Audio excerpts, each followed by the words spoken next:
Auto nakatutok 24 oras.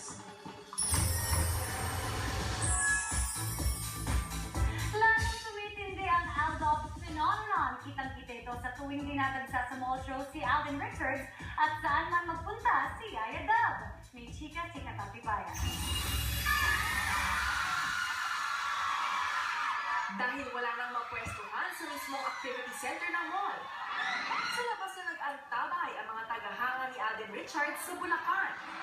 Sa loob kasi, halos hindi na mahulugang karayaw sa dami ng fans ng pambansang Bay. Game na nag-abang maski ang mga pasli, panay pa baby wave. At di na nagpalilang sa ulan. Todo effort ang mga gwardiya sa pagkontrol sa nasasabik na fans. Kinailangan na rin isakay sa ambulansya si Alden Richards para lang makapasok sa mall. At malakaling serye ang mga tagpo para lang makarating siya sa stage. Sabi na lang sa akin ng security guard, yumuko na lang daw ako.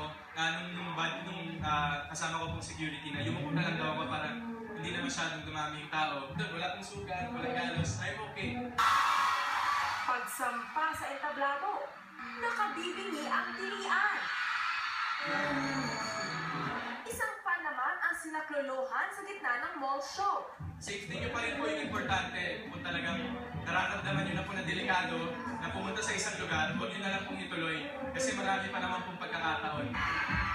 Sa isa pang mall itong Biyernes, bawat floor ay napuno ng Aldab fans. Ang ilan, nakaka-bonus ng beso sa idolo at pa-baby-wave pictorial kay Alden. Pinagkakaguluhan din si Yaya Dub ng fans. Kahit nga bantay sarado ng security team, nagiliw pa rin nagpa-picture si Maine Mendoza sa fans. On behalf of Yaya Dub, since hindi pa siya nakakapagsalita, I'm sure gustong-gusto na rin niya magpasalamat sa mga fans verbally. Words are not enough to express my gratitude to everyone who's been part of my life. Katatibayan, updated sa showbiz happenings.